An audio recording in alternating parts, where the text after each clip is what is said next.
presentación. Voy a compartir pantalla. A ver, vamos a compartir la pantalla completa porque después abrí varias ventanitas que les quiero compartir de algunas cositas por ahí de la diaria. Bueno, si escuchan ladridos de fondo, es mi perra Salchicha. Aquel que tiene salchicha sabrá comprender la intensidad de la especie. Ahí se ve bien. Se ve bien, sí, sí. Perfecto. Bien, bueno chicos, ¿están vivos? No sé si quieren hacer un matecito rápido o continuamos, decime vos. A ver, voy a fijarme en el chat si dijeron algo. Eh, Dudas. yo creo que podemos, podemos Dale, continuar, sí. dale, dale. Perfecto. Bueno, como me presentaron recién, yo soy kinesióloga de la unidad de terapia física y kinesiología del Hospital Gutiérrez. Y me desempeño como kinesióloga de planta en la unidad de cuidados intensivos neonatales. Al igual que el doctor que habló previamente, nuestra neo es una neo de alto riesgo, ¿sí? Que ahora vamos a ver qué particularidades tiene y cómo nos para eso de frente a el tipo de paciente que tenemos, ¿sí? Que no es que dista bastante ni difiere tanto de una neo de maternidad, ¿sí? Porque en algún punto siempre se tocan, pero sí por ahí muchas veces tenemos una mirada un poquito más audaz o desafiante, ¿sí? En el sentido de que el paciente nos pone en ese lugar, ¿sí? No desde el lado soberbio, sino desde el lado del desafío del paciente. Entonces, chicos, los que yo les traje, o sea, un poco la propuesta acá de las colegas que me han convocado y que agradezco muchísimo, era un poco ver la mirada kinésica neonatal de lo que es la ventilación mecánica. Ustedes están haciendo una especialidad intensivista, ¿sí? Bueno, yo también soy docente de la especialidad de kinesiología pediátrica y neonatal en mi hospital. Entonces, bueno, un poco es proponerles cómo se desenvuelve y cómo lo miramos desde el lado kinésico, ¿sí? Bien, entonces preparé 3 partes, ¿sí? Vamos a hacer, son como 3 mini clases, si les tendría que decir, ¿sí? Primero vamos a ver un poco de interfaces neonatales. Por ahí algunos puntos se van a repetir, yo no pude escuchar la disertación entera, pero en todo caso les va a servir de repaso, eso espero. Después vamos a ir a otra partecita que serían los cuidados respiratorios en la unidad de cuidados intensivos neonatales, ¿sí?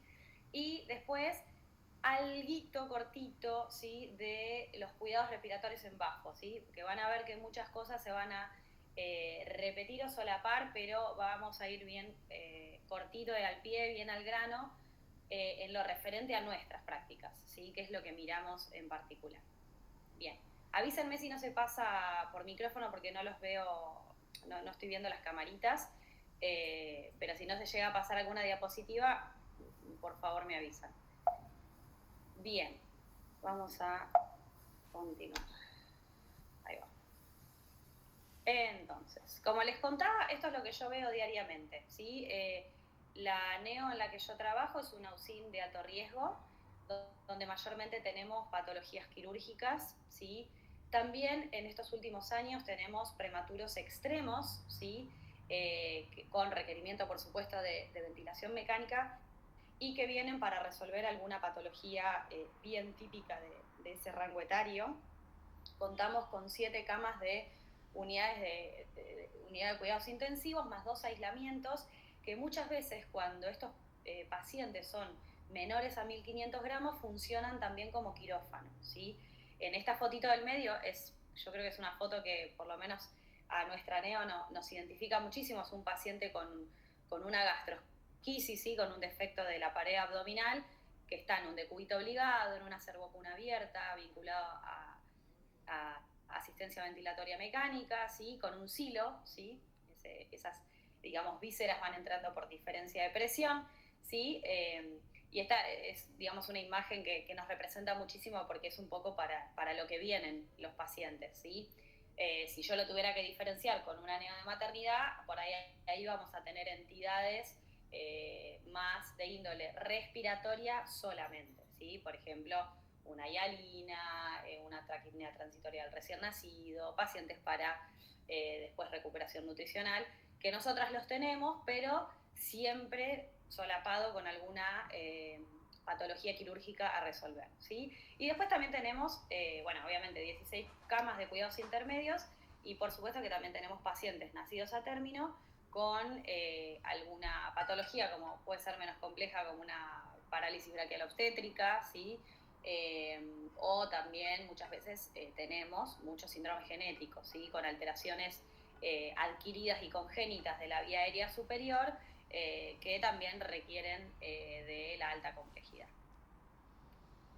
Bien, pero esto es lo que otros ven cuando entran a la NEO, ¿sí? No sé si alguna vez a ustedes les ha tocado ir o alguno trabaja también, además de hacer adultos, en una terapia intensiva pediátrica y le ha tocado ir como castigo a la NEO, que muchas veces te mandan como castigo cuando sos adultos, otras veces, te llaman, sos el único que está de guardia, vas.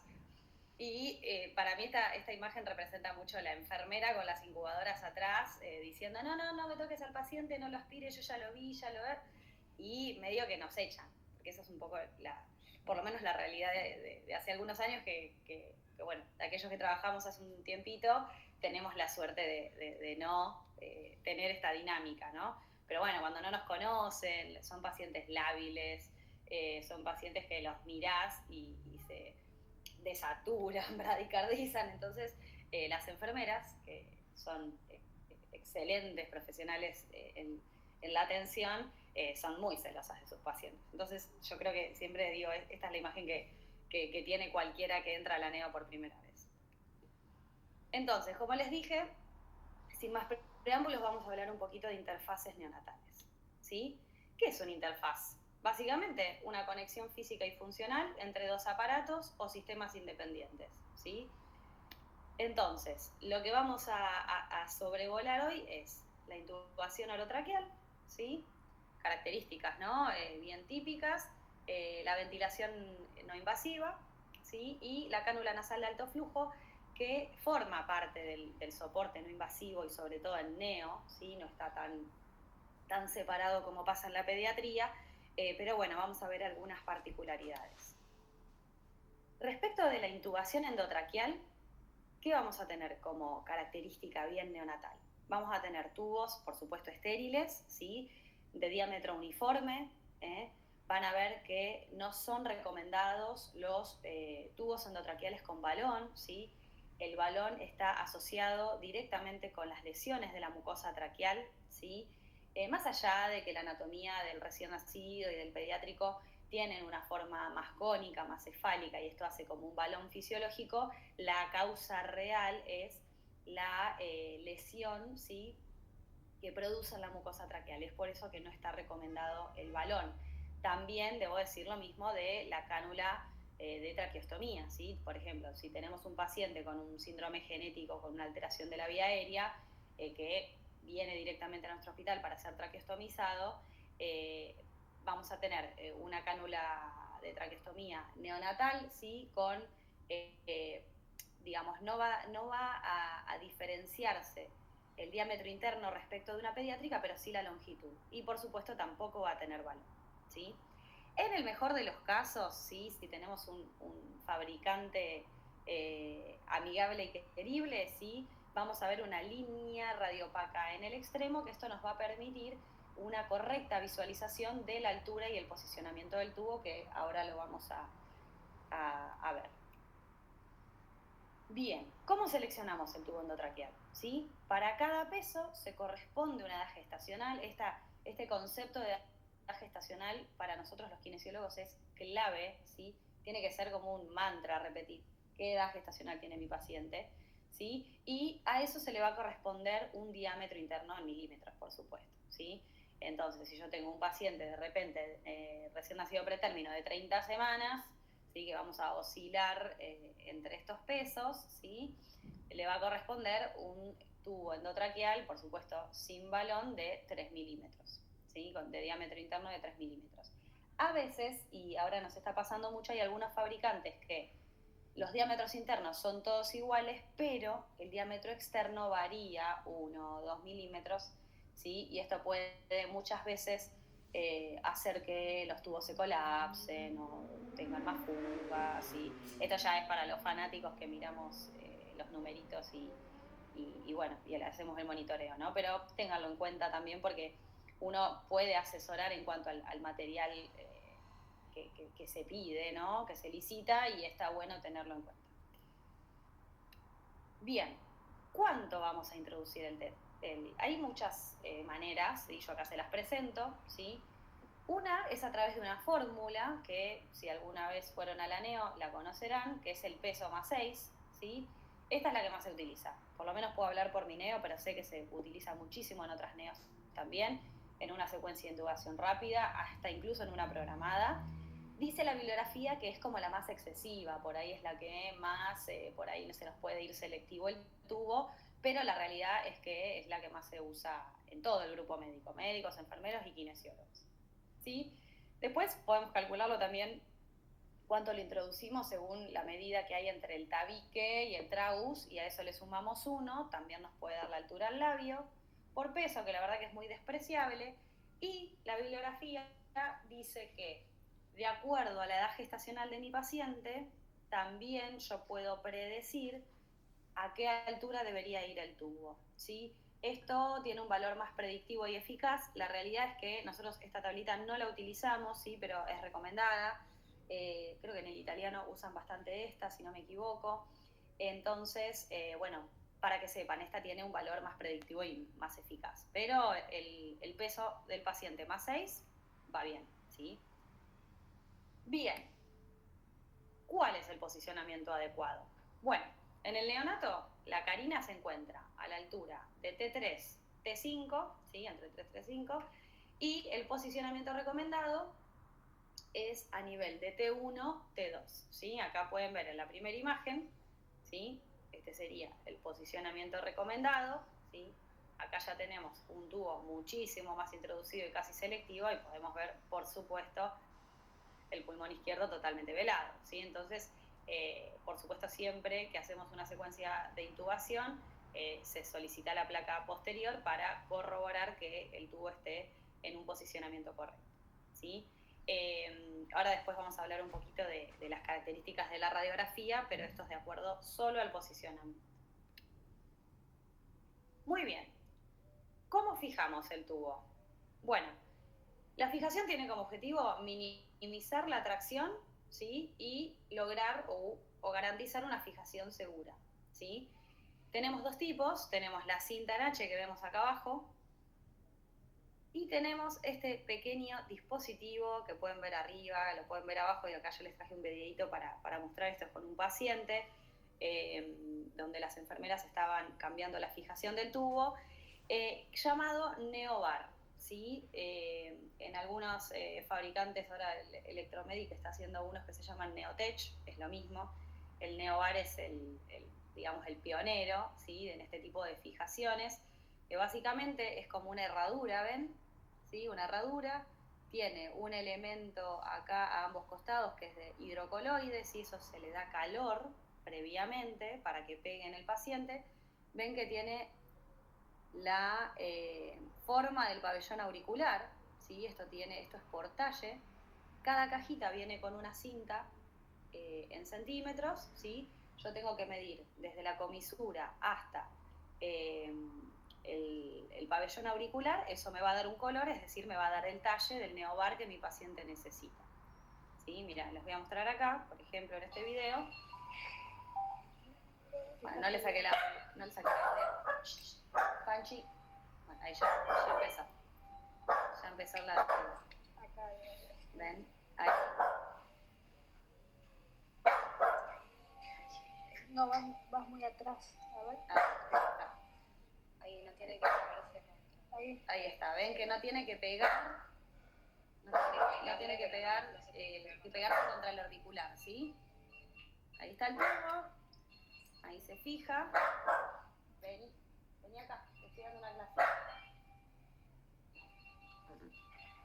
Bien. Y ahí se pasa la cinta y se fija el tubo. Perdón los ladridos. Ahí está. Vamos a sostener acá a la pequeña. Bueno. Bien. Lo voy a repetir una vez más, ¿sí? Por si no se escuchó por el ruido que hizo acá Panchita, ¿sí? Ya tenemos un prema, este es un tubo 3,5, ¿sí? Ven, ahí se pega bien.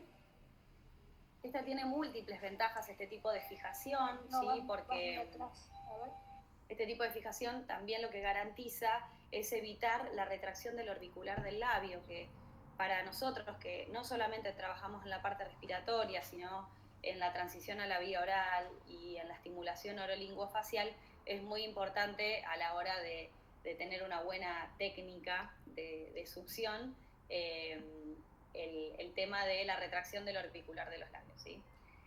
Bien, bueno, vamos a pasar de diapositiva. Quería justo encontrar el videito ayer y les quería mostrar. Bien, hasta acá vamos bien. Esto es respecto a las consideraciones prácticas, digamos, de la intubación orotraqueal. Ahora vamos a hablar un poquito de ventilación no invasiva neonatal, ¿sí? Este diría yo que es como, más allá de que la ventilación mecánica y orotraqueal para mí tenga un atractivo muy importante, la ventilación no invasiva es, creo que si vamos a una neo, es muy importante saber interpretarla, muy importante saber manejarla, sobre todo las neos que tienen maternidad. Para que sepan, ¿sí? Y a favor nuestro, la ventilación mecánica y el uso de la RM neonatal es muy joven, ya les habrá contado el doctor previamente, pero estamos hablando desde el año 1960 en adelante del uso de la RM neonatal y la aparición del CPAP como método terapéutico, ¿sí? En el año 68, donde aparece como un método alternativo para mantener una buena capacidad residual funcional, para mejorar los gases y el intercambio gaseoso, ¿sí? Versus lo que genera la presión positiva a través del tubo, ¿sí? Bien, vamos a hablar en principio de el CPAP. Tenemos múltiples formas de hacer ventilación no invasiva neonatal, ¿sí? Una es el CPAP, que ya sabrán, por supuesto, no les estoy contando nada nuevo, que es del inglés presión positiva continua de la vía aérea, ¿sí? Vamos a mantener una presión supraatmosférica, ¿sí? Durante la expiración, ¿sí? De un paciente que respira espontáneamente. ¿Cuál es el CPAP óptimo? Bueno, es aquel que va a garantizar la mayor entrega, ¿sí? La entrega más óptima de oxígeno a los tejidos, pero ojo que esto no es inocuo, no es que yo pongo la canulita de Hudson o el nasal Bronx y listo, no estoy rompiendo el pulmón de mi paciente. Ojo, ¿sí? Esto va a impactar directamente en el gasto cardíaco, ¿sí? Basta, Panchi. Directamente en el gasto cardíaco y, por supuesto, tengo que tener en cuenta, ¿sí? Tengo que tener en cuenta de no estar ventilando a ciegas, ¿sí? Siempre con un estricto monitoreo. Y por supuesto, la vedette del CPAP es la PIP, la presión positiva al final de la expiración, ¿sí? Bien, ¿en qué casos yo voy a ver que se puede utilizar CPAP? Como primera línea, por ejemplo, en una enfermedad de membrana hialina leve, ¿sí? Esto lo que va a generar, ¿sí? En estadios iniciales, sin hablar de una hialina, digamos, grave, que evoluciona un síndrome de distrés respiratorio, ¿sí? Esto lo que va a prevenir es el colapso alveolar, ¿sí? Por lo menos en las primeras horas, ¿sí? Obviamente, en la membrana hialina lo que tenemos es pérdida de volumen, ¿sí? Tenemos un tórax y un pulmón difícil de ventilar, con un surfactante de muy mala calidad o escaso, ¿sí? Entonces vamos a tener pérdida del volumen y la capacidad residual funcional va a estar disminuida, ¿sí? Entonces, esta es una de las grandes indicaciones del CPAP, ¿sí? Después también tenemos en aquellos pacientes que tienen la típica entidad de la apnea del prematuro, ¿sí? O en pacientes que hacen pausas, ¿sí? Cuando falla el tratamiento farmacológico, que generalmente es con cafeína, el CPAP es de gran ayuda. Ahora, obviamente, y hace unos años, apareciendo la cánula nasal de alto flujo a hacerle sombra a muchas de las interfaces que hoy por hoy tenemos en el mercado, está discutido el uso, bueno, en algunos pacientes va mejor la cánula nasal de alto flujo y en otras el CPAP. Tenemos ahí un versus que, bueno, seguimos ahí pinchando un poquito de esto del sobreuso del alto flujo, que ahora lo vamos a ver. ¿sí? Como retirada de la ventilación mecánica tiene una alta calidad de evidencia y de recomendación, ¿sí? Sobre todo en recién nacidos de bajo peso, ¿sí? Para mantener, ¿sí? La distensión de la vía aérea, y también en aquellos pacientes con alguna alteración, o por ejemplo, nosotros lo utilizamos mucho en aquellos pacientes cardiópatas, ¿sí? Donde a lo mejor lo usamos en la previa a la cirugía, van a la cirugía cardiovascular y como no sabemos cómo los ventilaron ahí en cardio, les voy a tirar ahí un poquito de tierra a nuestros colegas de cardiovascular, o muchas veces laceran algún nervio que genera alguna parálisis cordal, ¿sí? Y demás. Entonces también es que lo tenemos como opción para la retirada de la ventilación mecánica, ¿sí? Bien, ¿cómo vamos cómo va a ser el seteo de nuestro CPAP inicial? Bueno, siempre procurando PIPs entre 4 a 6 centímetros de agua, ¿sí? Y una FiO2 inferior o igual al 40%. Ya cuando mi paciente, por ejemplo, nace, ¿no? Vamos a poner una situación de sala de parto que es muy frecuente. El paciente nace con un Apgar bajo, si el Apgar es digamos, un score, ¿sí? que lo que mide es la capacidad del recién nacido de adaptarse al medio extrauterino. No lloró, desaturó, bueno, después tuvo un mejor puntaje a los 5 minutos. Listo, inicio ventilación a presión positiva, ¿sí? Bien, coloco 4 o 5 de CPAP con una FIO de 30. Listo, no alcanza. Pongo 6 de PIP y con una FiO2 ya que me requiere mayor a 60 para lograr una saturación de por lo menos 86-87%, y siguen aumentando los requerimientos de FiO, bueno, ese paciente se intuba en sala de partos, ¿sí? Lo mismo puede pasar cuando fracasa la colocación de la misma BNI en la sala de cuidados intensivos, ¿sí? Si aumenta mucho el requerimiento de FiO y ya mi PIP es ineficiente, ya tengo que escalar a intubación orotraqueal. Entonces, ¿qué efectos beneficiosos va a tener? Obviamente, un aumento de la PO2, aumento de la capacidad residual funcional, va a mejorar la compliance pulmonar, ¿sí? Disminuye el trabajo respiratorio y también disminuye el shunt intrapulmonar. Lo utilizamos mucho también al CPAP en aquellos pacientes que son candidatos a hacer un cerclaje de la arteria pulmonar, por ejemplo, en alguna cardiopatía congénita, donde a través de la PIP, ¿sí? Cerclamos ese corazoncito y lo preparamos para la cirugía. Bueno, para terminar un poquitito con esto, hay unos artículos muy interesantes, ¿sí? Que esto después se los puedo compartir, donde cuando habla de ventilación no invasiva del neonato, hablamos de CPAP nasal, de cánula de alto flujo y también de presión positiva nasal intermitente, que ahora lo vamos a ver. ¿Ven? En cuanto al CPAP nasal, sí, vamos a tener de flujo continuo o variable. En algunas unidades sigue existiendo el CPAP de burbuja. Si alguna vez vio el CPAP de burbuja, abra el micrófono, lo podemos compartir tranquilamente, ¿sí? Que básicamente se basaba en un baldecito donde yo a través de un émbolo seteaba la PIP, ¿sí? Eso va obviamente a un humidificador activo con una válvula de presión que está conectada a un blender, a un mezclador de aire comprimido de oxígeno, y eso con una doble rama va al paciente, ¿sí? Esta es una cánula de Hudson, por ejemplo, que la podemos utilizar tanto en el CPAP de burbuja como en el CPAP nasal con un microprocesado, ¿sí? En nuestra neo ya está en desuso. No voy a hablar del Seacrest, que es más antecesor todavía, que no es que me quiera hacer la joven, pero me lo han contado nada más. Lo he visto en alguna unidad, pero bueno, nada. Y después tenemos la ventilación no invasiva intermitente nasal, ¿sí? Que es este que vemos acá, o llamado también nasal prongs, ¿sí? Son unas interfaces que vienen de forma triangular y con forma de tipo Hudson, que es la que está acá arriba, ¿sí? Son intercambiables. Esto se sugiere, como dice en este artículo, este otro habla de lo mismo. Este artículo está bueno porque propone una escala de injuria nasal, ¿sí?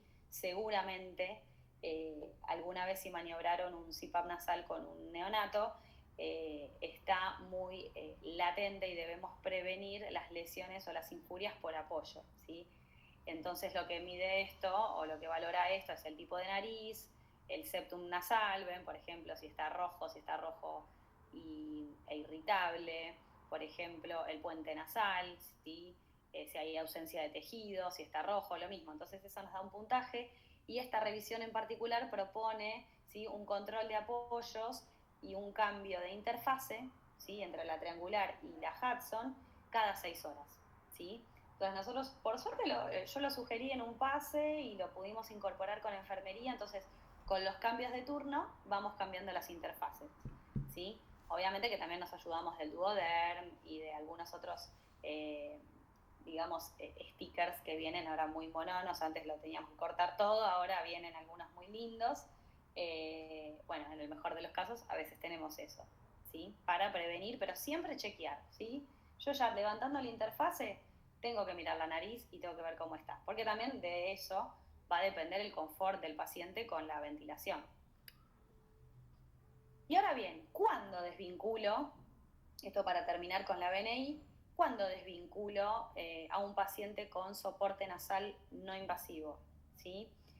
Bueno, ¿cuándo lo consideramos falla? Como les decía recién, cuando necesito FIO2 mayor al 40% para mantener una saturación mayor al 86%. ¿Sí? Ahora vamos a hablar más adelante de la saturación. Cuando obviamente el trabajo respiratorio de mi paciente, ¿sí?, es decir, se va a ver traducido no solo en la mecánica ventilatoria, sino en frecuencias respiratorias mayores a 75 respiraciones por minuto, aumenta, ¿sí? Entonces ahí también digo que falla el CPAP, o la BNI, mejor dicho. Cuando hay presencia de apneas, bradicardia o de saturación, ¿sí? Muchas veces mi paciente lo tengo ahí, sobre todo el pretérmino, ¿viste? Bien de 30 semanas, el que es bien chiquitito, se le corre a penitas de interfase y enseguida hace una apnea o hace una desaturación. Bueno, obviamente lo observo, pero también lo que tengo que mirar más allá es de, esto realmente está siendo útil. Bueno, obviamente tengo que mirar los gases, tengo que mirar la mecánica, porque muchas veces en el ego del médico va en que, bueno, no, lo sostengo con BNI porque ya sabemos todo lo malo que es la intubación orotraqueal, pero bueno, si lo necesita, lo necesita. Bien, cuando no puede tener, cuando tiene pH es menor a 7,20, ¿sí? Cuando la PCO2 es mayor a 62 o 65 milímetros de mercurio, y cuando ya les diría que ni llegar a 8. Una PIP de 7, a menos que sea cardiópata, no vamos a ver, muy rara vez. Si alguno vio alguna, me dice. Y bueno, eso cuando lo consideramos falla, ¿sí? ¿Cuándo podemos destetarlo? Bueno, vamos a tener ciertos criterios de estabilidad que se tienen que mantener por más de 12 a 48 horas, ¿sí? Que es un requerimiento de FIO menor al 25%, una PIP entre 4 y 5 centímetros de agua, ¿sí? Una frecuencia respiratoria de 60 o menos, ¿sí? Obviamente no tiene que haber retracciones torácicas significativas. ¿Esto qué significa? El tiraje subcostal leve en un pretérmino, ¿sí?, o en un bajo peso lo vamos a tener, ¿sí? O en un síndrome genético con tono bajo y lo vamos a tener. Entonces tiene que ser realmente no significativo, no tiene que ser una respiración paradojal o acompañada de un aleteo nasal, ¿sí? Estamos mirando eso. Y una PCO2 menor o igual, diría, porque también hablamos de hipercapnia permisiva, de 45 milímetros de mercurio. Ahí podemos probar, muchas veces nuestros pacientes son muy inteligentes, se sacan todo porque no están pseudoanalgesiados de manera, digamos, obscena, ¿sí?, por así decirlo. Entonces, muchas veces se sacan todo y justo pruebo, veo la mecánica. Bueno, eso también sucede en la práctica. Para irnos un poquito de los libros, pasa eso. Bien, y para terminar con esta primera partecita, la terapia de alto flujo, ¿sí? Bueno, ha cobrado vital importancia en lo que son las unidades de cuidados intensivos neonatales, pero ojo, así como se ganó los corazones en el ámbito de la pediatría, en neo se usa, sí, por supuesto que se usa, pero ojo con esto de, bueno, como es más confortable o como es más amigable el sistema o porque lo tengo que monitorizar menos, no es que le pongo alto flujo a todos. Ahora les voy a contar un caso que nos pasó esta semana pasada. Bueno, los casos más, digamos, en los casos que más vamos a utilizar puede ser posextubación, ¿sí? Puede ser como una alternativa a la presión positiva continua prolongada, ¿sí? Ahora les voy a contar otro caso, o como soporte primario. Este tiene, por supuesto, menor calidad de recomendación, ¿sí? De grados de recomendación, pero bueno, la bibliografía lo menciona y por eso se los comento. Bien, esto es para mostrarle un poquito que desde 2016 acá a esta parte, incluso antes también, vienen estos ensayos controlados, randomizados, estas revisiones sistemáticas que han salido en Cochrane, en la New England, ¿sí? Por supuesto Wilkinson a la cabeza como desarrollador principal de muchos de estos estudios, ¿sí? Y acá esto de que les hablaba recién, ¿no? Estos son los trabajos, pero están publicados ahí también en la página de Fischel and Paykel, que es el principal fabricante de esta terapia, ¿sí? Fíjense, acá arriba y a la izquierda tenemos como soporte respiratorio primario, en un menor de 28 semanas de edad gestacional sigue siendo CPAP, ¿sí? Ventilación a presión positiva o CPAP nasal. En aquellos que son mayor o igual a 28 semanas de edad gestacional, sí podemos optar, pero no tiene digamos un grado de evidencia fuerte, ¿sí? Se sigue prefiriendo el CPAP y sobre todo en prematuros muy chiquitos. Nosotros en menores de 32 semanas la cánula de alto flujo no la usamos, ¿sí? Bien, como soporte post-extubación, repito, en menores de 28 semanas de edad gestacional sigue siendo el CPAP, ¿sí? En algunos de estos respiradores que mencionaba el doctor y que ahora yo después les voy a mostrar, que son el Drager particularmente, nosotros tenemos muchos Drager en la unidad, podemos hacer terapias de alto flujo, sé que en Neumovent también en pediatría, podemos hacer terapia de alto flujo con el mismo respirador microprocesado, ¿sí? Pero para eso tenemos que tener un paciente de una edad gestacional y un peso acorde, ¿sí? Porque si no es muy despreciable el volumen y el flujo que se entrega y prácticamente es ineficiente, la estoy generando mal, ¿sí? Entonces, generalmente preferimos usarlo en mayores de 30 semanas, 32 semanas, ¿sí? Después, obviamente, en mayores de 28 semanas de edad gestacional, sí, está recomendado, tiene una calidad de evidencia bastante más fuerte, ¿sí? Acá pueden ver la bibliografía, así también el uso de la cánula de alto flujo como alternativa al uso prolongado del CPAP, ¿sí? Por esto que les decía, por el confort del paciente, por las lesiones por apoyo que puede generar la cánula del CPAP, ¿sí? O la interfaz del CPAP, es que muchas veces se prefiere la cánula de alto flujo, ¿sí? Por ejemplo, ahora tuvimos un cardiópata, un paciente de 35 semanas de edad gestacional, nacido con una tetralogía de Fallot, se hizo la cirugía paliativa, es decir, no la corrigieron del todo, hicieron un cerclaje de la arteria pulmonar y ya venía casi un mes usando el CPAP. Sí, es un paciente que lo necesitamos todavía un poquito más cerclado a pesar de su cirugía.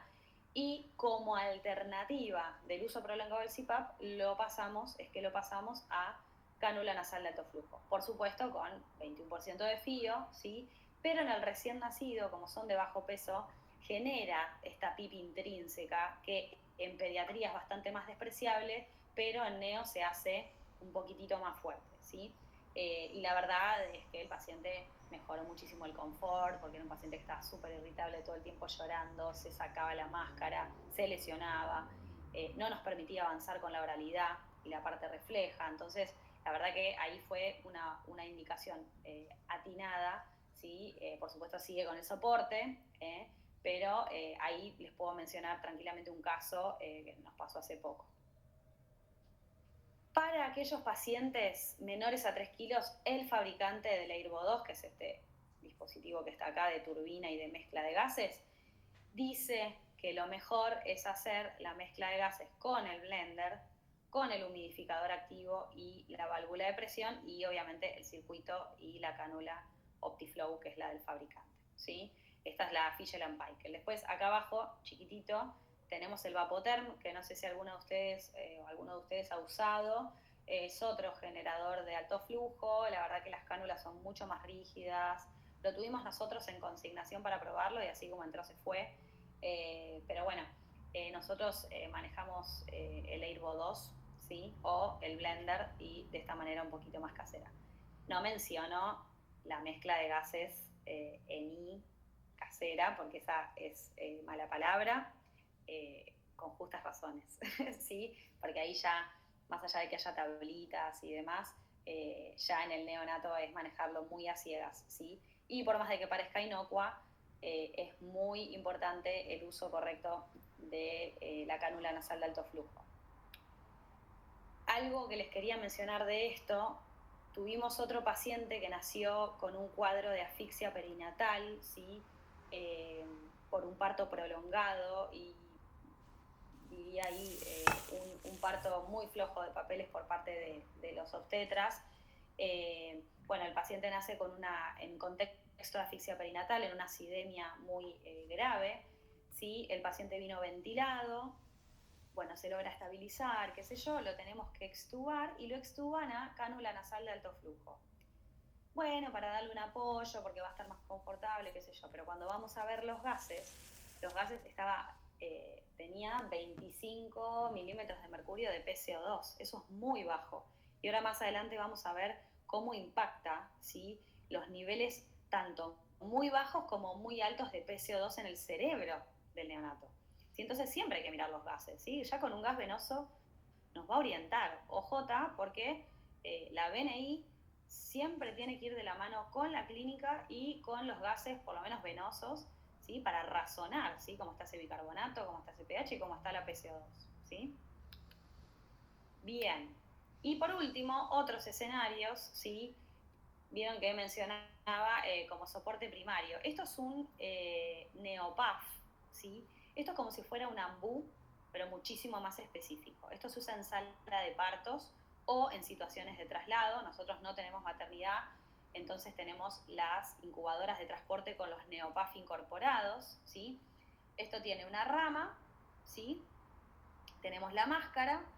Esta ruedita que está agarrando acá la médica es un relojito que maneja la PIP, el nivel de PIP que yo le quiero dar, por ejemplo, puede ser 5 o 4 centímetros de agua, ¿sí?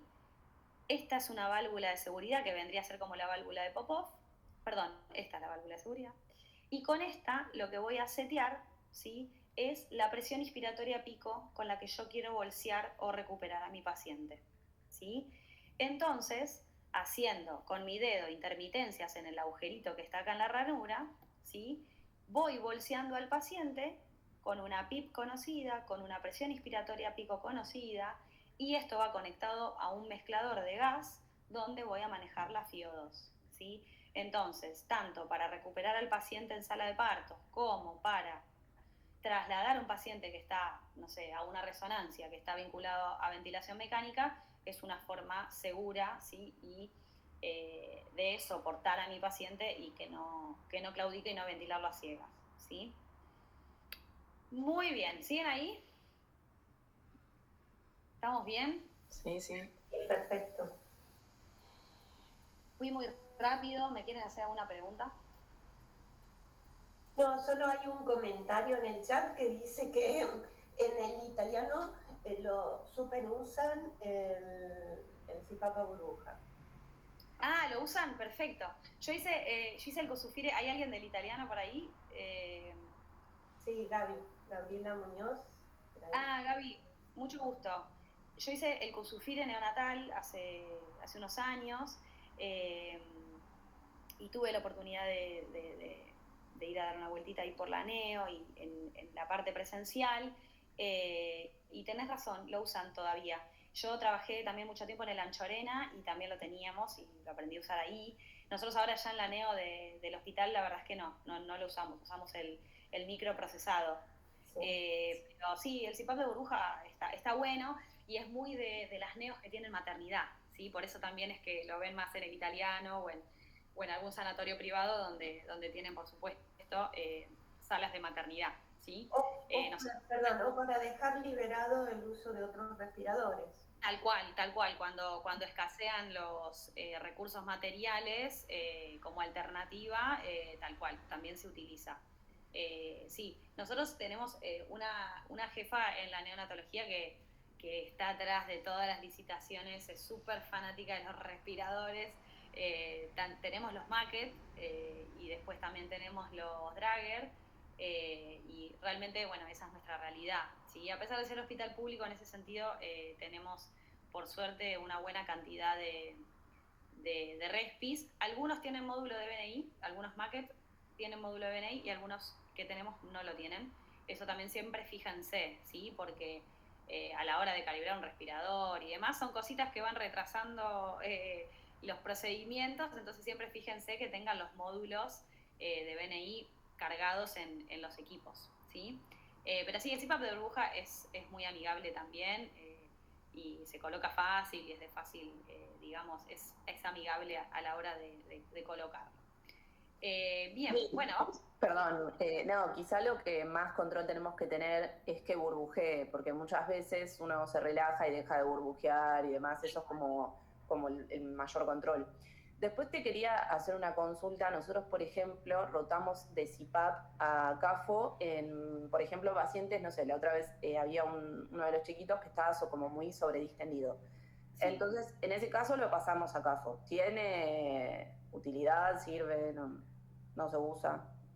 Lo pasaron porque, o sea, como para hacer un destete un poquito más prolongado del CPAP, digamos. Claro, venía con muchos días de CPAP y estaba con mucha distensión abdominal, entonces se lo pasó a CAFO, pero no, fue como la manera que encontramos, la verdad que resolvió y no tuvimos que volver a CPAP y la verdad que estaba costando bastante sacarlo. ¿Qué tenía de base el paciente? No, eran trillizas que eran premas y nada, le estaba como terminando esa maduración, digamos. Sí, y ahora todavía no lo pueden destetar del alto flujo. A dos sí y a la otra no, pero esta chiquita que yo te digo sí la pudimos destetar del alto flujo.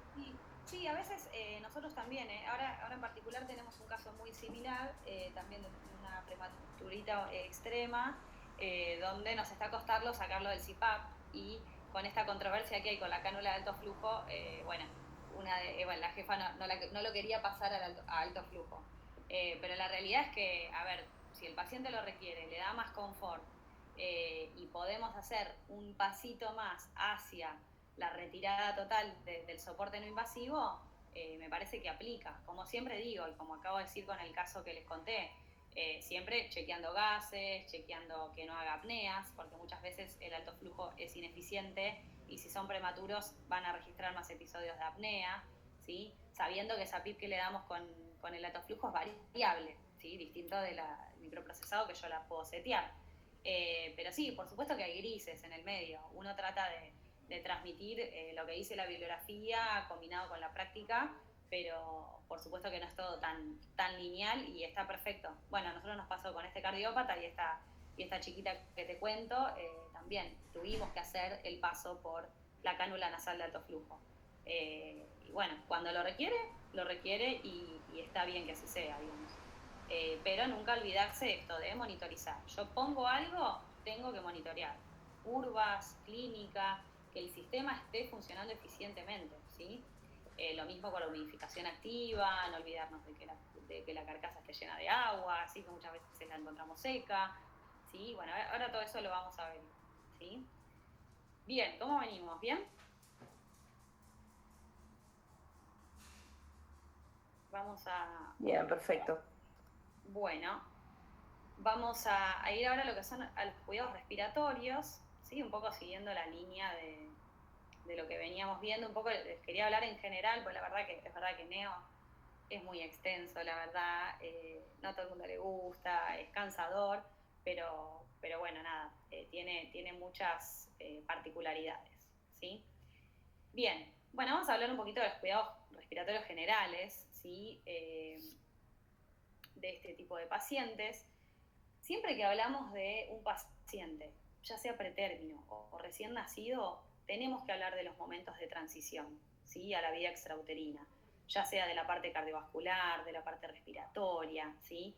porque en ese momento de transición es donde muchas veces, ¿sí?, suceden fenómenos que a veces suceden, en el mejor de los casos, por supuesto, de manera normal y esperable, y muchas veces no, ¿sí?, sobre todo en los pretérminos, ¿sí?, que van a haber cosas que van a suceder o a no suceder o eventos adversos, ¿sí? Entonces, en la transición extrauterina yo tengo que tener presente que los eventos, así suceden muchísimos, pero en línea directa con lo que sería la parte respiratoria, es la eliminación del líquido pulmonar fetal, la liberación del surfactante, estabilización de la respiración espontánea, ¿sí?, la disminución de las resistencias vasculares pulmonares, ¿sí?, y el cese del shunt de izquierda a derecha, ¿sí?, de la sangre venosa que regresa al corazón, ¿sí? Esto, en casos donde no hay trabajo de parto o donde el parto es prematuro, ¿sí?, se ven afectadas esta cantidad de eventos que yo les menciono acá, ¿sí? Y esto va a impactar, obviamente, directamente sobre el sistema tóraco-pulmonar de mi paciente, ni hablar si es pretérmino. Por eso, siempre que estoy trabajando en un aneo, y sobre todo con pacientes pretérmino, debo, ¿sí?, ubicarme en la palmera, como digo yo, ¿sí?, de la edad gestacional, ¿sí?, y en qué fase, ¿sí?, se encuentra embriológicamente el pulmón de mi paciente, ¿sí? Porque seguramente les habrá pasado a alguien que, o algún colega que trabaja más en terapia pediátrica que en terapia neonatal, ¿sí?, o lo mismo a veces nos pasa cuando vienen los chicos de adultos a rotar a pediatría, que nos cuestionan bastante, pero bueno, por empezar, el paciente pediátrico no es un adulto chiquito, ¿no? Y segundo, el paciente neonatal tampoco es un pediátrico más chico, ¿sí? Muchas veces, sabiendo que entre las 24 semanas de edad gestacional o semana 25 ya es compatible con la vida, vamos a ubicarnos en estas, ¿sí? Canalicular, en etapa sacular, ¿sí?, donde tenemos espacios aéreos transitorios, ¿sí?, donde todavía está sucediendo todo el crecimiento del lecho capilar, ¿sí?, es donde aparece el surfactante, que muchas veces o es escaso o no hay, ¿sí? Entonces, eso va a impactar sobre la compliance, sobre las resistencias, ¿sí?, sobre bueno, la capacidad residual funcional, ¿sí? Entonces, me tengo que ubicar embriológicamente qué tipo de pulmón voy a estar ventilando, ¿sí?, y voy a estar tratando. Bien, si yo tengo que hablar de cuidados respiratorios, tengo que hablar de insuficiencia respiratoria, ¿sí? Entonces, acá les hice un cuadrito para resumirles, ¿sí?, cuáles son las causas más frecuentes de insuficiencia respiratoria, ¿sí? En el recién nacido pretérmino vamos a tener como vedette y a la cabeza el síndrome de dificultad respiratoria, ¿sí?, o la enfermedad de membrana hialina o el síndrome de distrés respiratorio del recién nacido, ¿sí? Vamos a tener también pacientes con déficit de surfactante, ¿sí?, que por ahí son aquellos pretérminos que solo se ventilan para administrar una o dos dosis de surfactante y luego ser extubados, ¿sí? Después tenemos a los recién nacidos a término, ¿sí?, donde podemos, o a un pretérmino tardío, también me atrevería a decir, donde vamos a tener este tipo de entidades, que acá ustedes sabrán más que yo, porque yo, como les decía, no tenemos maternidad ni sala de partos, ¿sí?, donde vamos a tener pacientes con taquipnea transitoria del recién nacido, con hipertensión pulmonar persistente, alguna neumonía congénita o algún síndrome de expiración de líquido meconial, ¿sí?, pacientes con neumotórax. Por ahí nosotros acá tenemos en nuestra neo pacientes que hacen muchos neumotórax o hipertensión pulmonar asociado a alguna cardiopatía, ¿sí?, o a algún defecto de la pared abdominal, ¿sí?, o alguna fístula traqueosofágica, ¿sí?, que estas ya son causas quirúrgicas y congénitas, ¿sí?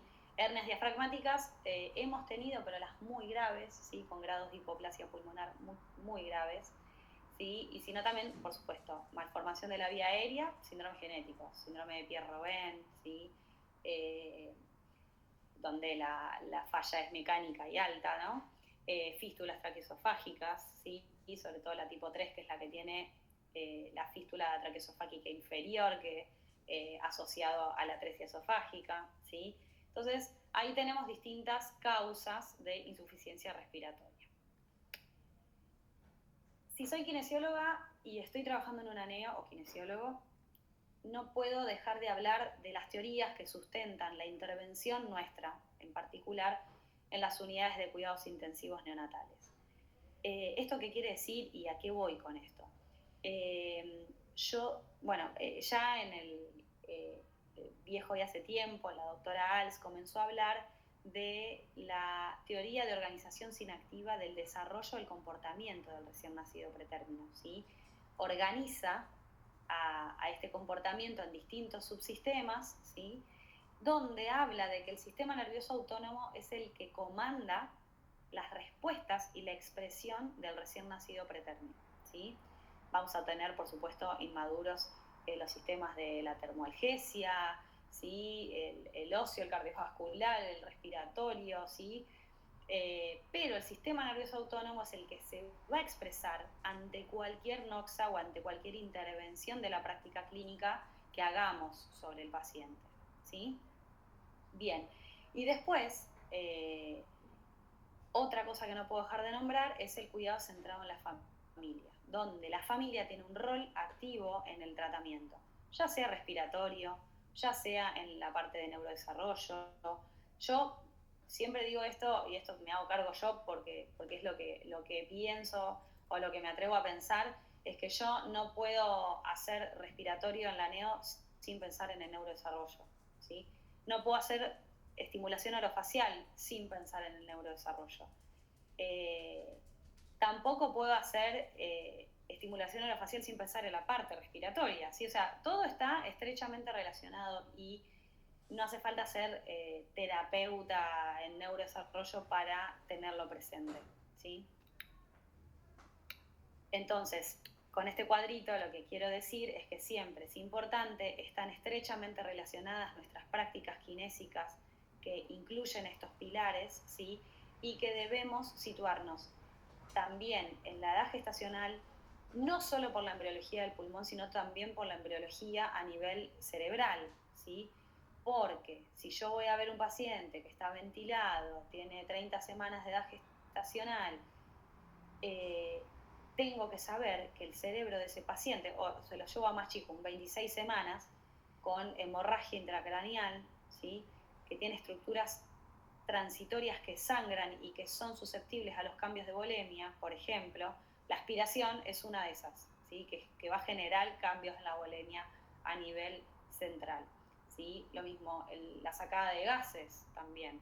Entonces yo tengo que tener presente siempre cómo eso va a impactar, ¿sí? En el cerebro en desarrollo de mi paciente. Para saber, luego yo hago seguimiento de alto riesgo de estos pacientes en consultorio para saber qué esperar, ¿sí?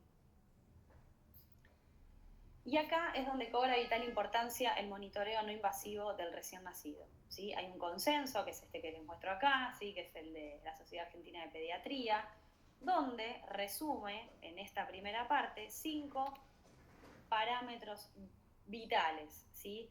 Y uno de ellos es, por supuesto, la oximetría de pulso, que es considerada el quinto signo vital, es un estándar de atención de calidad en la unidad de cuidados intensivos neonatales y fue, digamos, estandarizada justamente para prevenir la retinopatía del prematuro, ¿sí? Entonces, van a ver diversos cartelitos que ahora les voy a mostrar, ¿sí? Como así también, siempre tener presente el monitor multiparamétrico, que es este que está acá en el medio, ¿sí? Donde voy a tener niveles de frecuencia cardíaca, acá en blanco frecuencia respiratoria, acá en amarillo la saturación deseada, ¿sí? Este está sobresaturando, pero es una términa, lo juro. Y la tensión arterial no invasiva, que la tenemos acá, obviamente si el paciente estuviera invadido lo vamos a ver en color rojo, ¿sí? Y también la temperatura, ¿sí? La temperatura es importante tenerla en cuenta, si bien el manejo por ahí es más de enfermería a la hora de la termorregulación de nuestros pacientes, pero saber que hay 4 mecanismos por los cuales mi paciente va a perder temperatura y esto va a impactar directamente en la tasa metabólica, ¿sí? Va a impactar en el peso, va a impactar en la respiración, porque si mi paciente está perdiendo calor por algún motivo, la respiración va a ser más irregular, vamos a ver cambios de coloración, vamos a ver un paciente reticulado o con intolerancia a la vía oral, Entonces, está bien, listo, yo no voy a ser la que le ponga el film para que regule temperatura, pero sí lo tengo que tener en cuenta a la hora de la valoración, ¿sí? Estos son los cartelitos que tenemos ahora, están más actualizados que en el consenso, ¿sí? Una saturación deseada para cualquier pretérmino que esté vinculado a algún dispositivo de oxígeno tiene que ser entre 89 y 94%. Y esto que pueden ver aquí arriba y aquí abajo son dos monitores que nosotros en la NEO los usamos mucho. Este de acá arriba es el NIRS, mide, les cuento muy rapidito, mide la saturación cerebral y la saturación mesentérica. Lo vamos a ver en pacientes con asfixia, lo vamos a ver en pacientes con cardiopatías congénitas, lo vamos a ver en pacientes con enterocolitis necrotizantes, ¿sí? Donde es muy importante ver la saturación regional de otros tejidos. Y este que está acá abajo es un electroencefalograma de amplitud integrada. Vamos a verlo en pacientes con encefalopatía hipóxico-isquémica, por ejemplo, o en pacientes con estatus convulsivos, ¿sí? En pacientes, no sé, les llevó algo menos complejo. Un paciente que se quedó dormido con la mamá mientras tomaba la teta y se cayó, ¿sí? Un TEC. Entonces, para ver la actividad dinámica, ¿sí? No reemplaza, por supuesto, la resonancia magnética, que es igual estándar, pero sí nos da una información dinámica de cómo está el cerebro de mi paciente. Bueno, y para irnos a los cuidados respiratorios, ¿sí? En el 2020, como si no hubiese mucho que hacer en la pandemia, los chinos se reunieron y redactaron, ¿sí? Una revisión sistemática sobre el procedimiento de aspiración en neonatos, ¿sí? Entre muchos temas e ítems que pueden ver acá, que se los resumí, ¿sí? Habla de cuándo está indicada la aspiración, ¿sí? Solo cuando yo evalúo la necesidad de aspiración, ¿sí? Tengo que ver secreciones visibles en el tubo, desaturaciones bruscas, cambios en la mecánica ventilatoria del paciente, ¿sí? Solo cuando está indicado, no aspiro de rutina, ¿sí? La preoxigenación no está recomendada de rutina, ¿sí? Solamente voy a aumentar un 10% la FiO2 si luego de la primera aspiración mi paciente desaturó bruscamente o hizo alguna respuesta vasovagal, ¿sí? Sobre todo en el pretérmino estamos hablando, ¿no? Entonces, puedo aumentar la FiO2 un 10%, también, no sé ustedes si tienen respiradores, nosotros tenemos los respiradores que podemos bolsearlo desde el respirador sin utilizar la bolsa de resucitación manual, ¿sí? En cuanto al tiempo y a las repeticiones, aspirar en el menor tiempo posible. Algunos autores dicen la maniobra debe durar de 8 a 10 segundos, también algunos de 10 a 15 segundos, y no debe ser profunda, no debo sobrepasar la longitud del tubo, ¿sí? Para no generar microtraumatismos y también porque podemos generar algún defecto todavía más indeseado. Con respecto a la fisioterapia torácica, solo la recomienda en presencia de atelectasia o secreciones abundantes, ¿sí? Y en cuanto al manejo del dolor y al monitoreo posaspiración, ¿sí?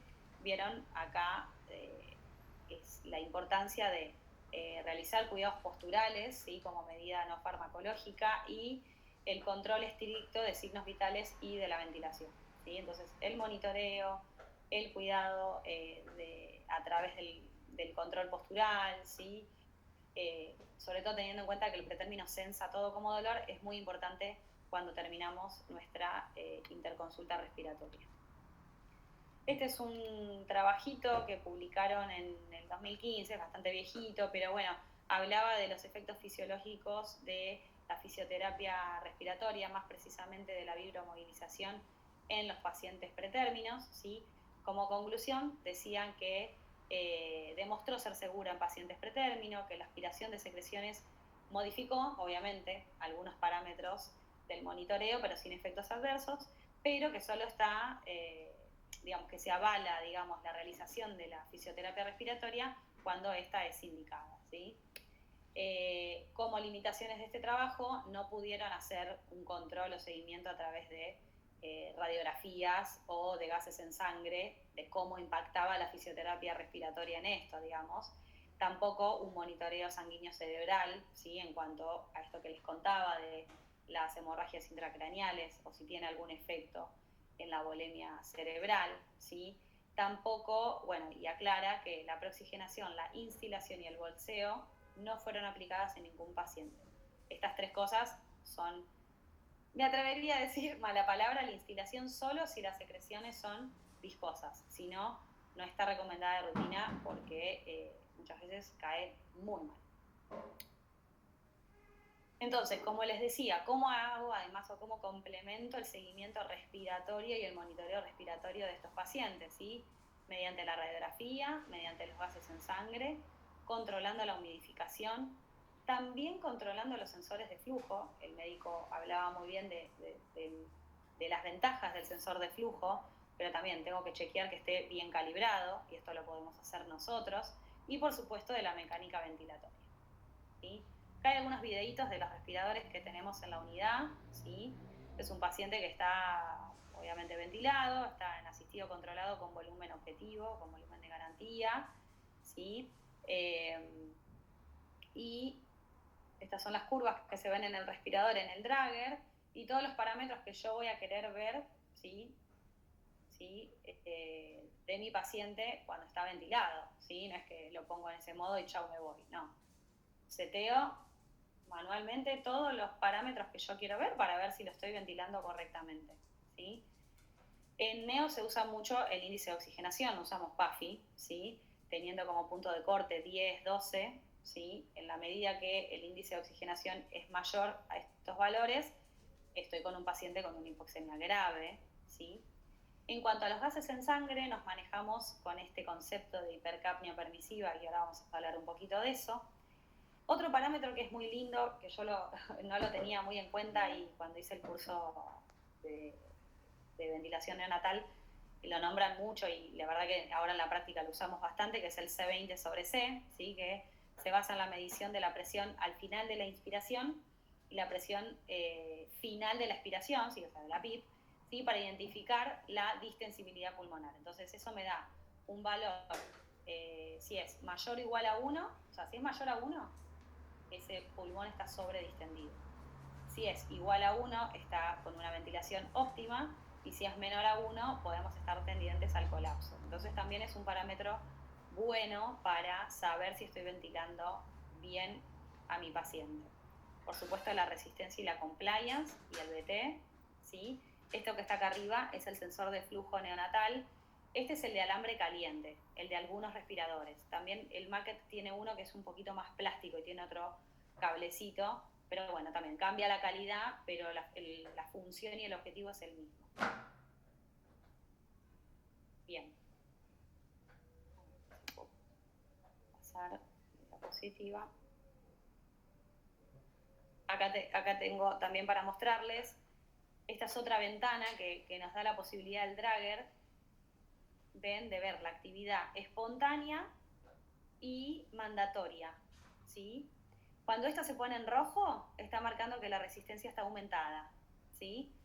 Y acá, bueno, lo espontáneo está en un azul más oscurito y lo mandatorio está en color celeste, ¿sí? Y acá al costadito también, estos son todos los gráficos que podemos poner nosotros,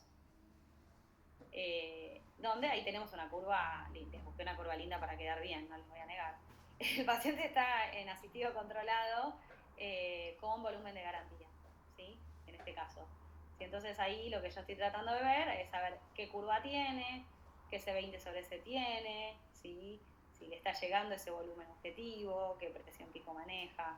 Pero esto también es muy interesante, da para largo este tema. Bien. A ver, vamos a la otra. Y a modo de discusión, siempre que ventilamos un paciente tenemos que hablar de neuroprotección, ¿sí? Y cómo la ventilación mecánica impacta en el cerebro en desarrollo, ¿sí? Por supuesto, hablábamos de la temperatura, hay que prevenir la hipotermia, ¿sí? Y esto de, que yo les hablaba de las estructuras transitorias que hay en el cerebro, en el pretérmino, ¿sí? En el cerebro del pretérmino, donde desde la ventilación y desde los gases en sangre, lo que vamos a estar buscando es prevenir la leucomalacia periventricular o la hemorragia intraventricular, ¿sí? Y para esto tenemos que tener en cuenta que nos debemos manejar en rangos de PCO2 entre 35 y 40 milímetros de mercurio, ¿sí? A 55 milímetros de mercurio, ¿sí? PCO2 superiores a 60 milímetros de mercurio impactan directamente en la hemorragia intraventricular. Y PCO2 inferiores a 35 milímetros de mercurio tiene más relación con la leucomalacia periventricular, ¿sí? Entonces nos vamos a manejar en un rango seguro entre 45 y 55. Esa PCO2 me gusta, no me asusta, ¿sí? Por ahí en un pediátrico me puede asustar, ¿sí? En un pretérmino o en un recién nacido no, ¿sí? Y la ventilación con volumen objetivo, hoy por hoy es la modalidad de primera elección para todos los prematuros durante las primeras 72 horas posparto y que requieran, por supuesto, asistencia ventilatoria mecánica, porque entrega, ¿sí? Un volumen más homogéneo, ¿sí? Permite al paciente mantener niveles de presión inspiratorias picos adecuadas y eso obviamente disminuye la injuria por ventilación mecánica. Cortito y al pie, un poquito de RX neonatal, ¿sí? Vamos a encontrar tórax con forma más trapezoidal, especialmente en el recién nacido pretérmino, ¿sí? La silueta cardíaca va a estar agrandada, ¿sí? Durante las primeras horas de vida. Miren acá, el mediastino súper ensanchado. Esto tiene que ver, sí, con la entrada de sangre placentaria adicional, ¿sí? También con el flujo que hay a través del ductus y el foramen oval permeable, pero también muchas veces con la presencia de timo, ¿sí? Y esto muchas veces se puede confundir con una telectasia del lóbulo superior derecho, cuando en verdad lo que tenemos es un timo ahí muy presente, ¿sí? Los senos costofrénicos están poco libres, ¿sí? Hay una disminución ahí en la trama vascular en las primeras 12 horas, ¿sí? Y después van a ver que los focos de las radiografías neonatales sobre todo son muy bajos porque también no vienen solo por lo respiratorio, este paciente tiene un botón, una gastrostomía. Estos pacientes además lo que necesitamos ver es toda la parte intestinal, los médicos, ¿no? Sobre todo en los pretérminos que suelen tener patología de perforación intestinal o enterocolitis necrotizante. Esto ya lo vimos en lo anterior, ¿sí? Y acá les traigo un caso clínico muy cortito, ¿sí? De un paciente recién nacido pretérmino de 28 semanas, un segundo gemelar, con una enterocolitis necrotizante y una enfermedad de membrana hialina. Ni bien llegó, el paciente se lo puso directamente en ventilación de alta frecuencia, ¿sí? Con una MAP de 9, un delta P de 20, una frecuencia de 12 y una FiO2 de 45%. Y en ese momento manejaba una DCO2, ¿sí? Porque ahora más adelante vamos a hablar de eso, de 17. Yo le hice el monitoreo prequinésico, ¿sí? O sea, preintervención, quiero decir. El paciente, estábamos justo en el pase, nosotros hacemos el pase cama por cama, incubadora por incubadora, y saturaba 83, había aumentado su frecuencia cardíaca, el punto de corte es 160, pero bueno, igual estaba aumentada. Tenía signos de estrés neonatal, ¿sí? Tenía cambios en la coloración, fasciculación en los miembros. Cuando, regular entrada aire bilateral, eso cuando puse el respirador en espera para poder escucharlo, porque en bajo no se escucha, ¿sí? Y había disminución del murmullo vesicular en el lóbulo superior derecho. Bien, yo le hago la intervención, ¿sí? Que es esta, ¿sí? Aspiro secreciones mucosas, controlamos la fijación del tubo endotraqueal, estaba introducido 1 centímetro, en ese momento lo retiramos, mejoraron los parámetros al instante, utilizamos también como agregado y añadidura el drenaje postural, quedó lateralizado, ¿sí? Y el monitoreo postquinesio fue este. Saturación de 96, frecuencia cardíaca de 144, disminuyó el requerimiento de FiO2, ¿sí? Pasamos de 45 al 25%, y la DCO2 aumentó, miren, se fue de 17 a 50. La DCO2 tiene relación directa con la PCO2. A mayor DCO2, mi paciente está lavando más PCO2. ¿Sí? Es un parámetro que en BAFO a nosotros los kinesiólogos nos está ayudando mucho, porque si desciende bruscamente puede significar secreciones en el tubo, ¿sí? Entonces es una manera de objetivar también mi intervención. Y el gas que le sacaron al toque de haberlo visto tenía 735, 57 de PCO2, estábamos ahí justitos, pero estábamos mejor, 72 de PO2, ¿sí? 31 de Vica y 93% de saturación. Después, al otro día, este paciente pasa a un modo asistido controlado con volumen de garantía, ¿sí? O sea, disminuyó y mejoró la oxigenación y la ventilación, ¿sí? Con este setting, saturando 94, ¿sí? Un poquitito más de esfuerzo, yo lo acababa de ver, ¿sí? Bueno, hicimos cuidados posturales, desciende en pseudoanalgesia, que solo estaba con morfina. Unos aportes finales para no olvidarse, ¿sí? Siempre cuidar, siempre que vamos a ver un paciente, los estímulos sonoros y lumínicos. Miren, acá sí les voy a subir el volumen porque vale la pena. Vieron que el ruido de las alarmas y de los respiradores, todo eso impacta, ¿sí? Tienen una mantita acá, ¿sí? Que eso es como norma en la NEO de cubrir las incubadoras con sus mantitas, ¿sí? Y después, bueno, mencionarles que, digamos, no son pacientes que cuando uno los quiera desvincular de la RM vayan a una prueba de ventilación espontánea. Hoy por hoy se los pasa a volumen de garantía como una especie de auto-winning, ¿sí? Aquellos pacientes que hace mucho que están ventilados se inicia un protocolo con corticoides o protocolo DART para disminuir los fallos en la extubación, ¿sí? Pero bueno, hoy por hoy esas son por ahí las dos terapéuticas más utilizadas, por lo menos en nuestra NEO y lo que describe la bibliografía a la hora de desvincularlo del respirador. Bien. Aportes finales, no olvidarse del manejo del dolor, sobre todo en pretérminos, ¿sí? Con la administración de sacarosa, el plegamiento facilitado. Y siempre me gusta terminar con esta frase que está en este libro del doctor Augusto Solá, que es un referente de la neonatología a nivel latinoamericano, que dice siempre: es imprescindible que incorporemos a nuestro quehacer cotidiano en la UCIN las acciones simples y complejas que se asocian con mejorías notables a largo plazo en el cerebro al irse desarrollando. Entonces siempre tener en cuenta el impacto de nuestras prácticas y los tratamientos en el cerebro en desarrollo. Y esto me da la pauta de traerlo a una frase un poco más actual, que es la de que lo viejo funciona todavía. Así que bueno, hay que tratar de ir articulando y combinándolo con nuestras prácticas actuales. Bueno, muchas gracias. Este es un poco el equipo de Kinesio, de NEO. Esta es la NEO en la que trabajo. No sé si hay alguna duda, chicos, chicas. Estoy muy rápido. ¿Están ahí despiertos todavía?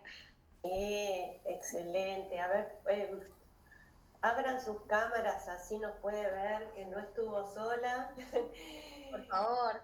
Somos 43, bueno, 42 con vos, o sea que se mantuvieron hasta el último minuto todos. Si querés puedes dejar de compartir, así te vemos. Dale, queda algo de bajo solo si quieren repetir, porque sé que lo habló el doctor, pero bueno. Les quería hacer unas aclaraciones respecto del bajo y de algunas intervenciones muy pequeñas en relación a qué hacemos los kinesiólogos cuando el paciente está en alta frecuencia. Es muy puntual. Sí, perfecto. Creo que estoy en hora todavía, pero bueno, si no, también me pueden ir escribiendo las preguntas en el chat, que ahora cuando termino de compartir, tranquilamente me pueden preguntar o pueden levantar la mano. Lo último que les quiero decir en relación al bajo. Bueno. Sí, igual estamos bien con el tiempo. Estamos bien el tiempo, ¿no?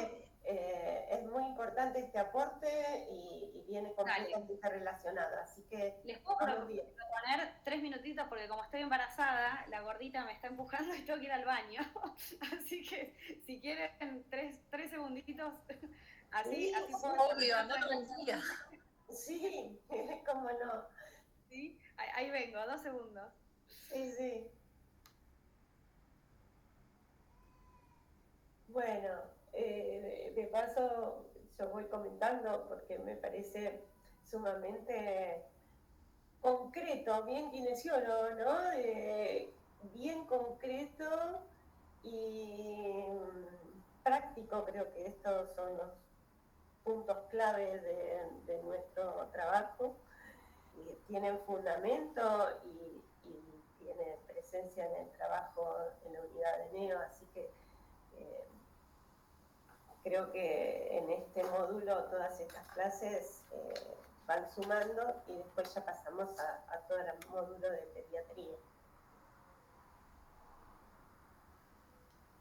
¿Cómo están? ¿Cómo los van llevando? Yo sé que hay algunos que están, si quieren ir a hacer preguntas, haciendo preguntas en el chat.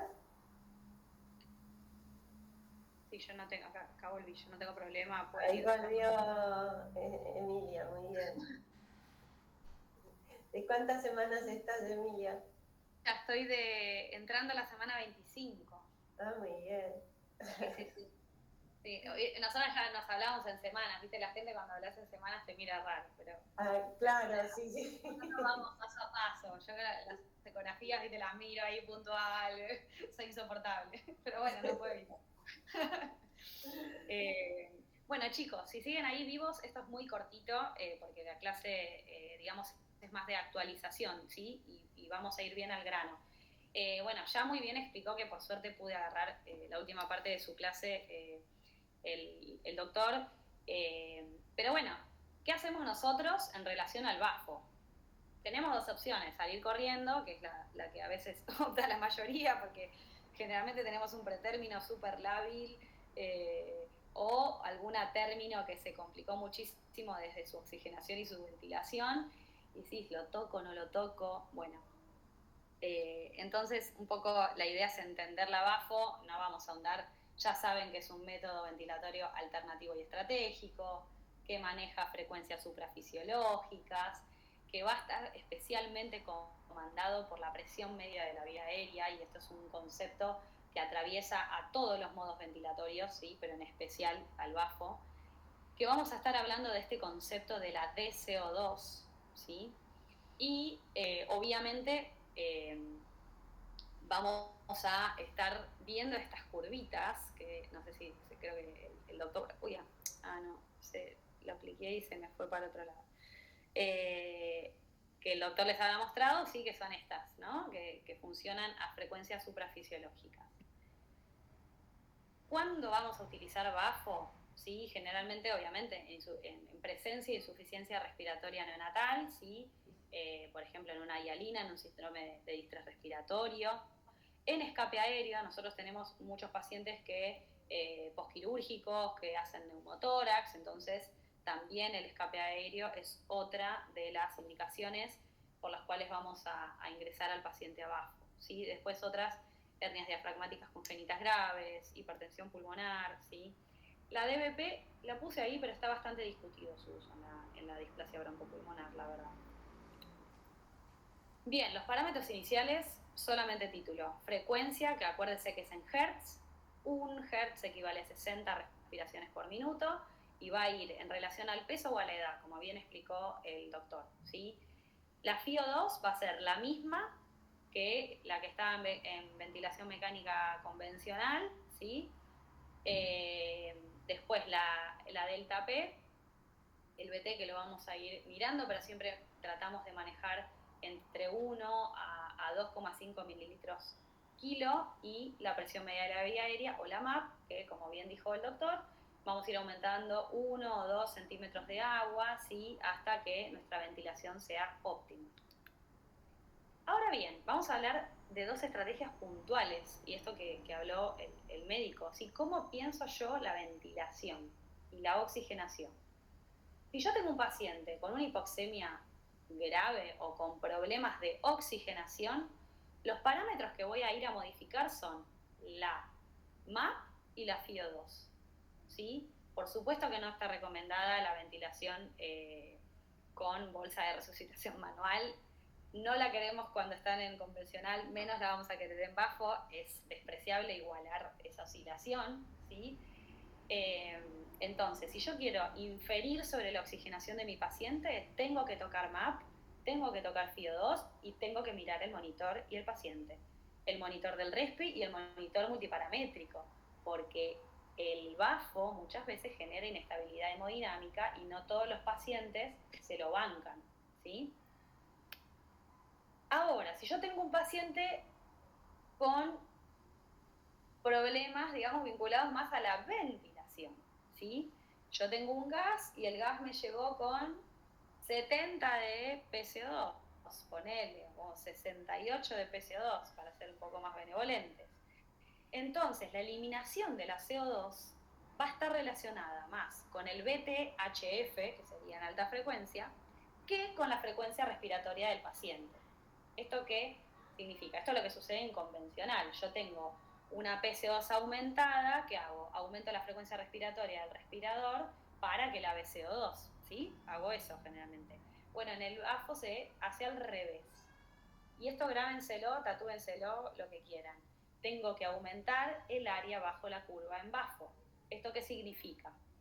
Que si yo aumento el área bajo la curva, infiero sobre el VT y logro mejores valores de PCO2 para mi paciente, ¿sí?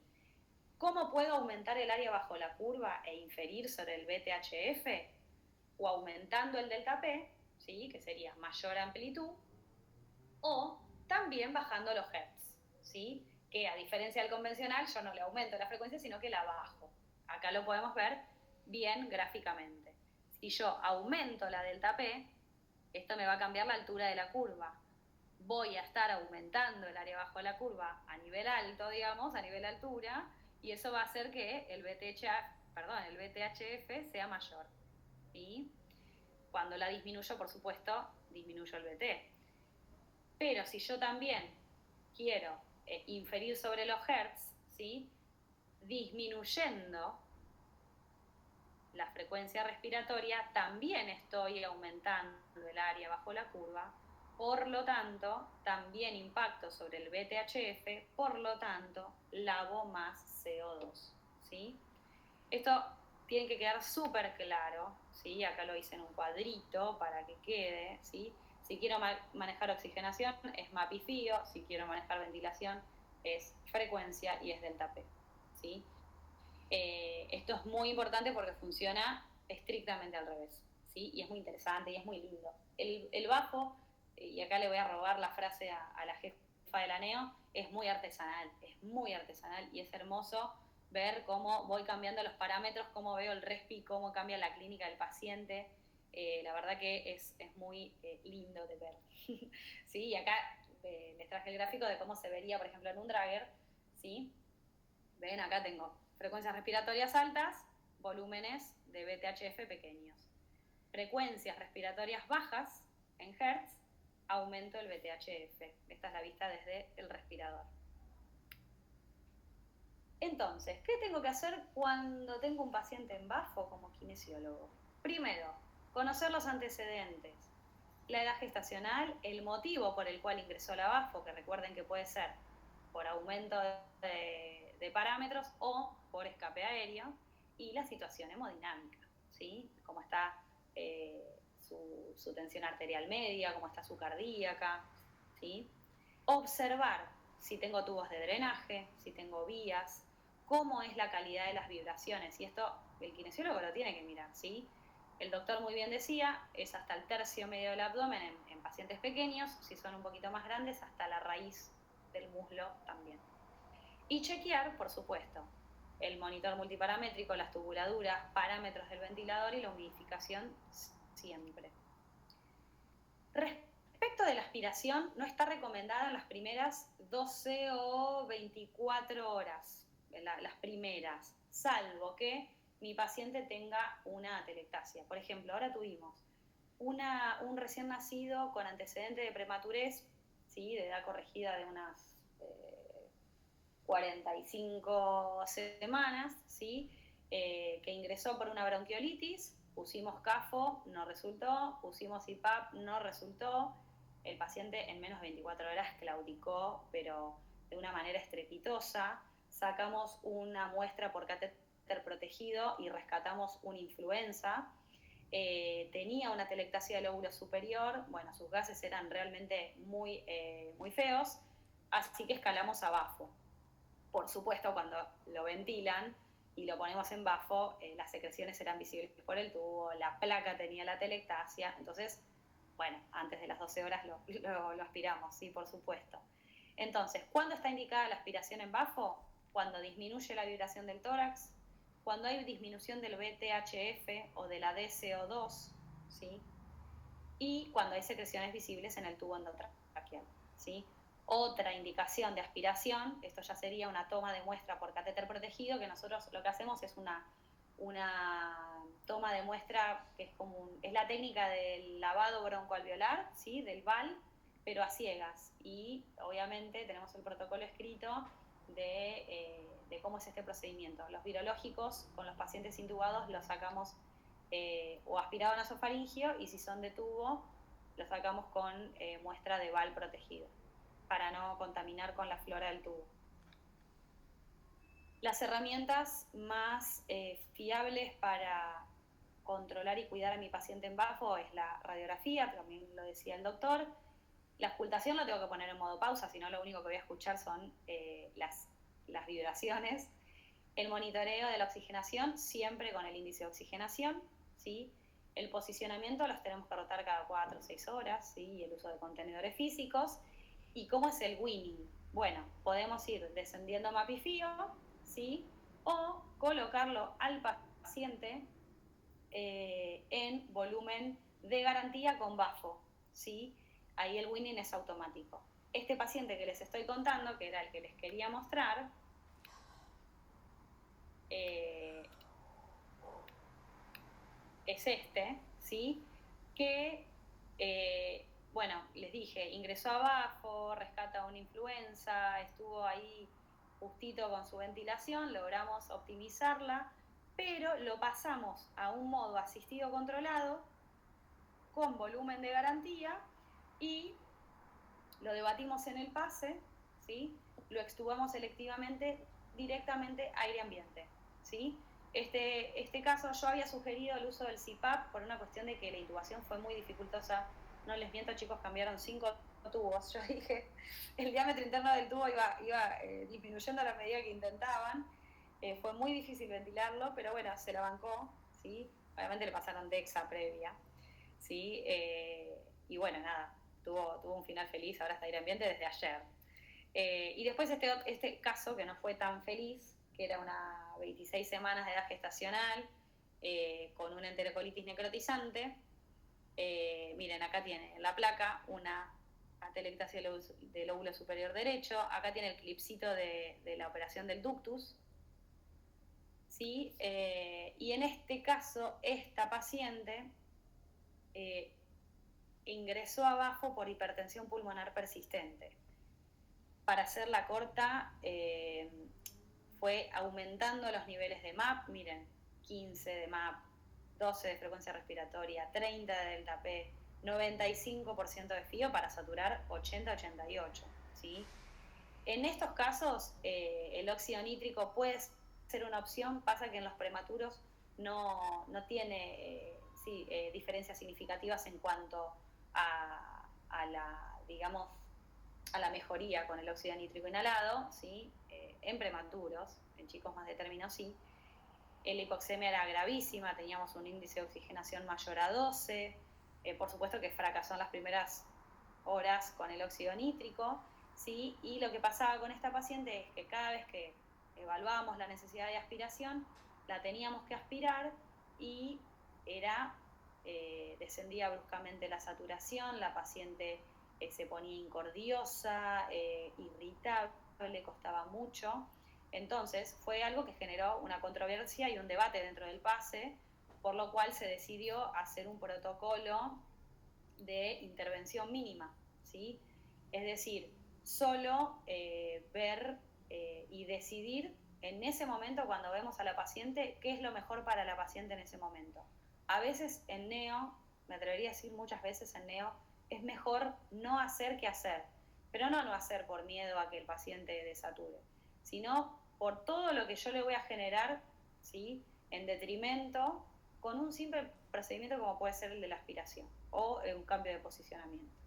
Entonces ahí hubo que evaluar, y esto nos desafió, esto fue hace unos 2 meses, el costo-beneficio de la asistencia kinésica respiratoria en un estado tan grave, sabiendo que el pronóstico realmente era muy desalentador, que por supuesto la paciente obitó a la semana, ¿sí? Entonces, bueno, esto nos planteó un desafío, ¿sí?, y la intervención con un protocolo de intervención mínima, que esto siempre va en función y en mejoría de la calidad de atención en el paciente. Bueno, chicos, no los quiero aburrir, era solamente estas cositas muy puntuales de bajo. Ahora sí, muchas gracias finales. Y bueno, pero voy a sacar la cámara, así nos vemos.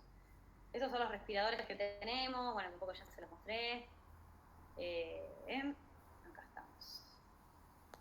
Entonces hay preguntas, fue mucho. Ahí está.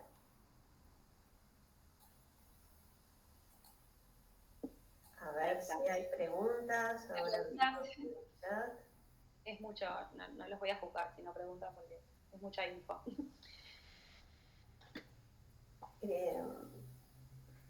Bueno, a mí me pareció excelente, súper kinésica, súper concreta, bien marcando puntualmente lo kinésico y fundamentando, ¿no?, todo el trabajo. O sea, hay bien concreto, bien fundamentado y con experiencia de trabajo desde la unidad, porque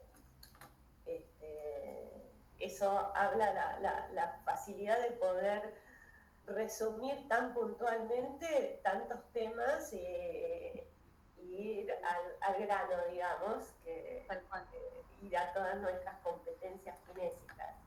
Y me quedé también con una frase que en la última diapositiva, la intervención mínima. A veces la intervención mínima y organizada no es hacer menos, sino es hacer lo mejor para ese paciente, ¿no?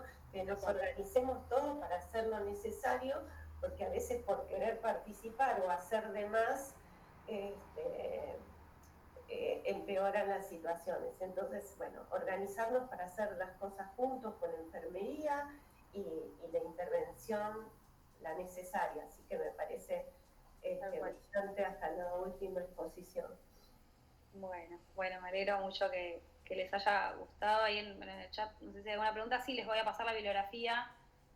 Acá traté de graficarlo lo más central, pero después le paso los artículos, las revisiones que usé sobre todo para los conceptos, digamos, más teóricos, para que queden claros a la hora de contestarla en un examen, digamos, que no quede solo en opinión de expertos, sino en algo bien fundado, ¿sí? Así que sí, y lo de bajo también se los paso, sí, sin ningún problema. Ahí se incorporó Lorena, estaba, pero su cámara no podía hablar, pero dice muy bueno. Gracias. Bueno, y por supuesto que queda a disposición el mail, lo que quieran saber o preguntar, también me pueden consultar. liz.mariaemiliamontes@gmail, ¿no? Exacto, montesmariaemilia@gmail.com. Al revés, Montes María Emilia. Creo que sí. No sé, es tan largo, todos me dicen, podrías tener uno más cortito, sí, pero... Sí, al revés. Primero la montesmariaemilia@gmail. Sí. Así que sí, ya también tienen a disposición el mail. Bueno, muchísimas gracias. Gracias a ustedes. Que tengan un buen sábado todos. Ahí van los